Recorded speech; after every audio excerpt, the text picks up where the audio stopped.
selamat pagi. Bagaimana kabar kalian selama di rumah saja? Sudah mulai bosan ya? Sama, Rose juga. Tapi walaupun kalian sudah merasa bosan, Rose Ellen berharap jangan sampai kalian gak suka cita ya. Yuk kalian tetap semangat dan bersyukur sama Tuhan. Rose Ellen gimana bisa bersyukur? Orang lagi bosan?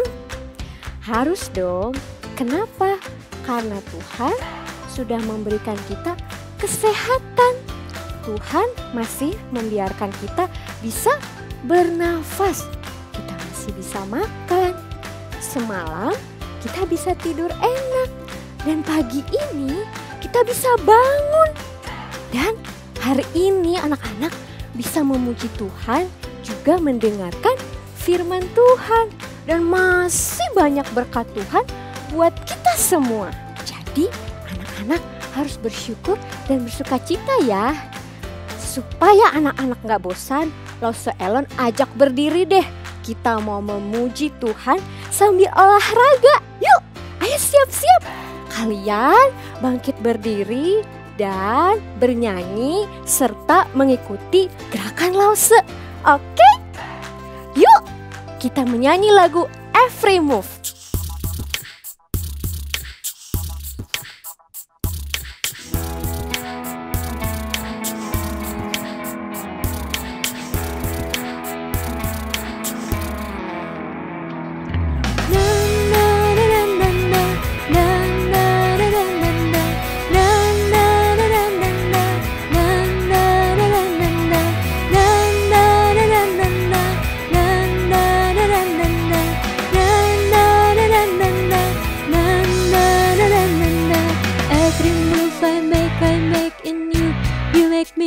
Jesus, every breath I breathe in you.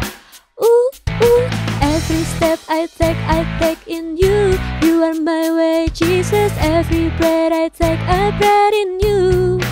Ooh, na na na na na na na na na na na na na na na na. Every move I make in you. You make me move, Jesus. Every breath I breathe in you. Ooh, ooh, every step I take in you. You are my way, Jesus. Every breath I breathe in you. Ooh, waves of mercy, waves of grace. Everywhere I look, I see your face. Your love has captured me. Oh my God, this love, how can it be? Na na na na na na na na na na na na na na na na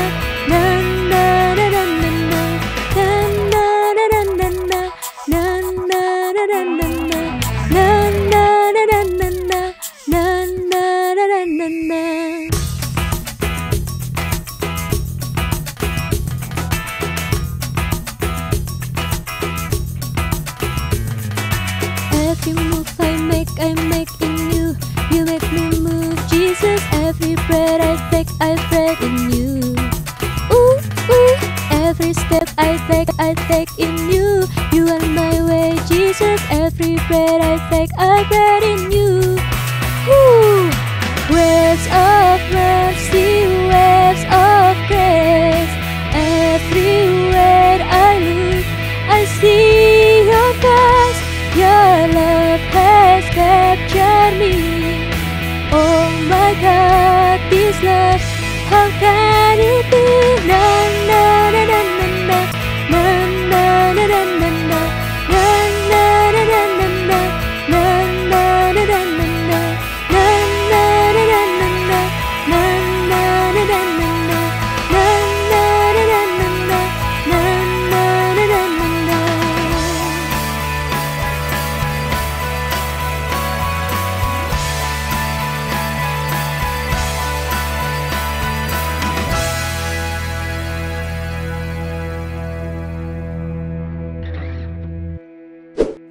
Anak-anak, sekarang kita mau mendengarkan firman Tuhan.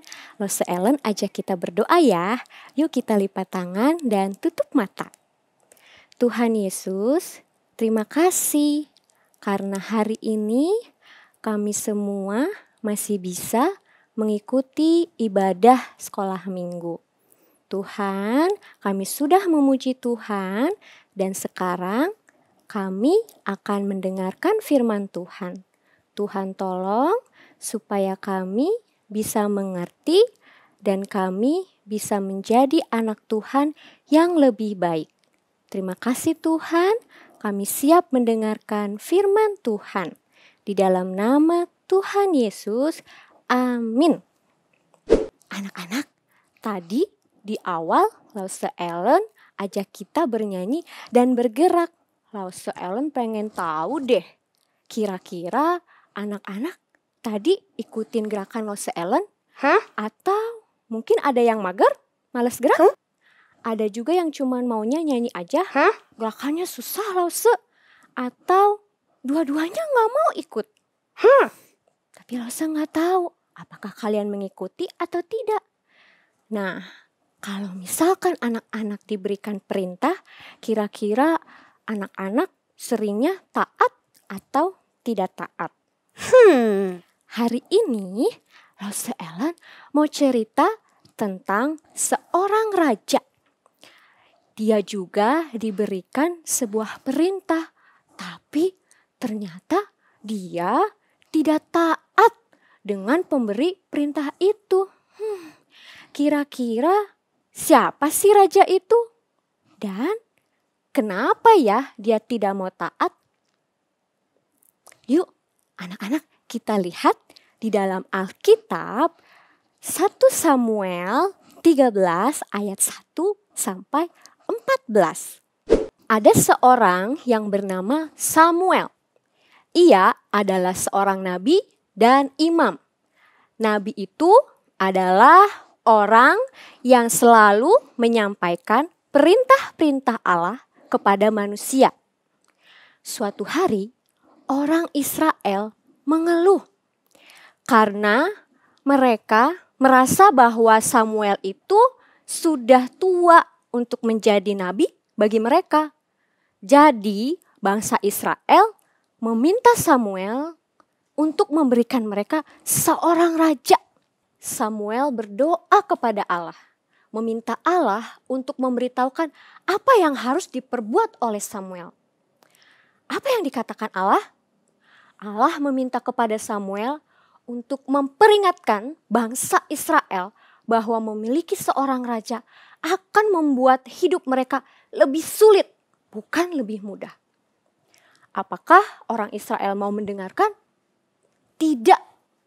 Mereka tetap meminta kepada Samuel, seorang raja, untuk memimpin bangsa Israel.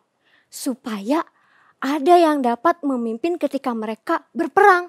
Sama seperti bangsa-bangsa lain yang memiliki seorang raja. Lalu Samuel berdoa lagi kepada Allah. Akhirnya Allah memberitahukan kepada Samuel siapa yang dipilih oleh Allah untuk menjadi seorang raja bagi bangsa Israel. Ada yang tahu siapakah raja pertama orang Israel? Nama depannya S. Ayo siapa anak-anak? Salomo? Bukan, tapi Saul. Betul. Saul itu orangnya tinggi dan tampan. Dia dari suku keturunan Benyamin. Anak-anak, sebelum Samuel bertemu dengan Saul, Allah sudah memberitahu bahwa dialah yang akan dipilih oleh Allah untuk memimpin bangsa Israel. Lalu Samuel mengambil sebotol minyak dan menuangkan sebagian isinya ke kepala Saul dan mengurapi dia sebagai raja Israel yang pertama, tepat seperti yang diperintahkan oleh Tuhan kepada Samuel. Lalu Samuel membawa Saul ke hadapan bangsa Israel dan semua orang berseru, "Hidup raja!" Awalnya Saul ini memimpin Israel dengan baik.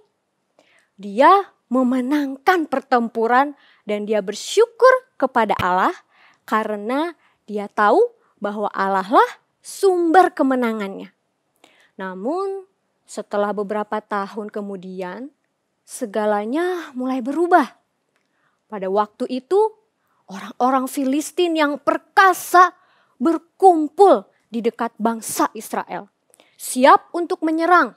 Mereka memiliki ribuan tentara, kereta perang, dan pasukan berkuda. Kira-kira pasukan Raja Saul bagaimana? Mereka ketakutan ketika melihat musuh-musuh yang perkasa itu. Orang Israel bersembunyi di dalam gua-gua dan lubang-lubang di antara bebatuan dan lubang-lubang yang ada di dalam tanah. Bahkan beberapa orang Israel pergi melarikan diri. Samuel sudah memberitahukan kepada Raja Saul untuk menunggu selama 7 hari. Dan setelah itu Samuel akan datang untuk mempersembahkan korban kepada Tuhan sebelum bangsa itu pergi berperang.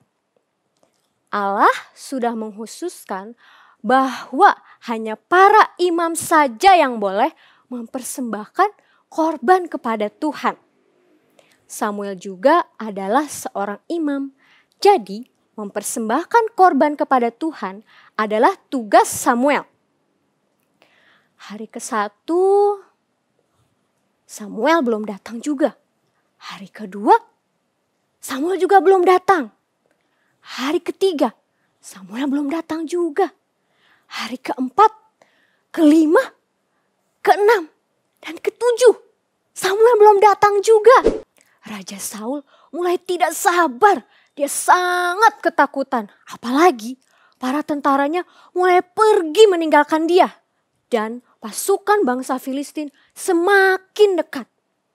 Maka akhirnya Saul memutuskan untuk menyalakan api dan mempersembahkan korban itu sendiri. Setelah Saul selesai mempersembahkan korban, Samuel datang dan melihat apa yang diperbuat oleh Saul. Melihat perbuatan Saul, kira-kira Samuel marah tidak?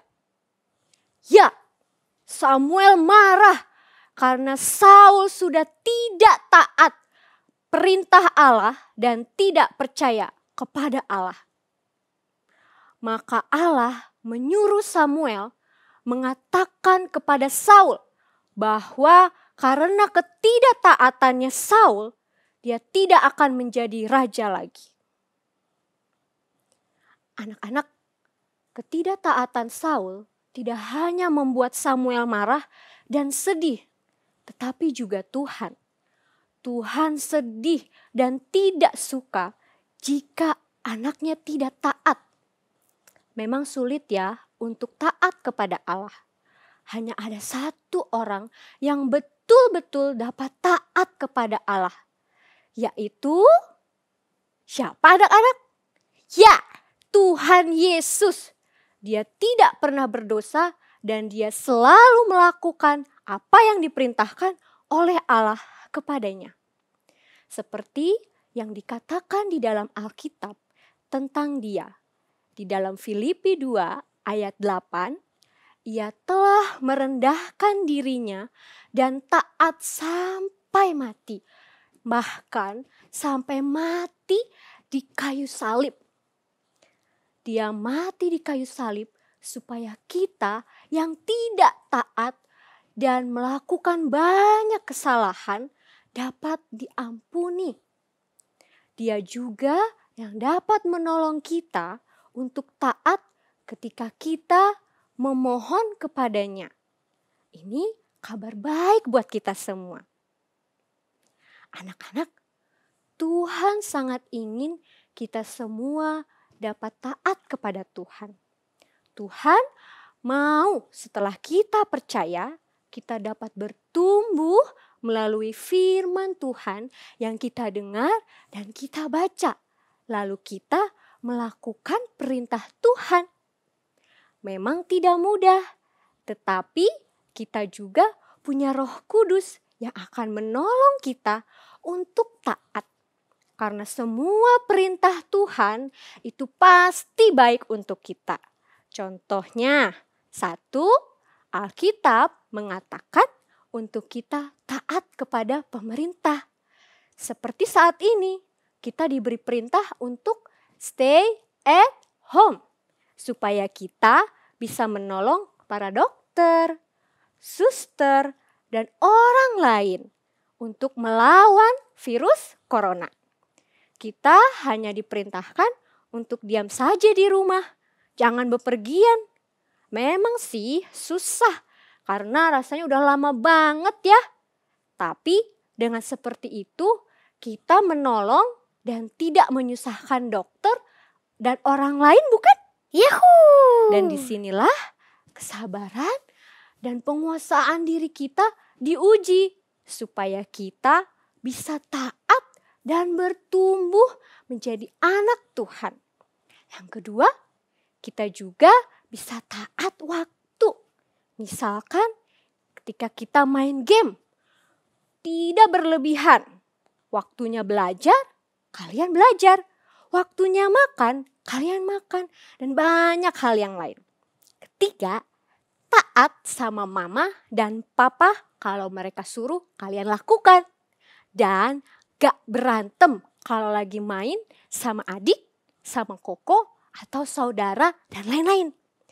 Yuk, kita jadi anak-anak taat perintah-perintah Tuhan walaupun di dalam keadaan yang sulit. Isilah hari anak-anak dengan membaca dan mendengarkan firman Tuhan dan melakukannya supaya kita terus bertumbuh jadi anak Tuhan. Seperti ayat hafalan kita hari ini. Kita buka ya Alkitabnya dari Yohanes 14 ayat 15. Jikalau kamu mengasihi aku, kamu akan menuruti segala perintahku. Sekali lagi ya, Yohanes 14 ayat 15. Jikalau kamu mengasihi aku, kamu akan menuruti segala perintahku. Anak-anak, sekarang kita berdoa ya. Lipat tangan, tutup mata. Tuhan Yesus, terima kasih karena hari ini kami bisa mendengarkan firman Tuhan. Kami diajarkan dan diingatkan kembali untuk menjadi anak yang taat, supaya kami terus bertumbuh di dalam Tuhan. Dan Tuhan tolong kami supaya setiap hari kami mau membaca, mendengarkan firman Tuhan, dan melakukan firman Tuhan. Terima kasih Tuhan untuk firman Tuhan hari ini. Di dalam nama Tuhan Yesus. Amin. Anak-anak, semangat ya. Tuhan Yesus memberkati. Dadah.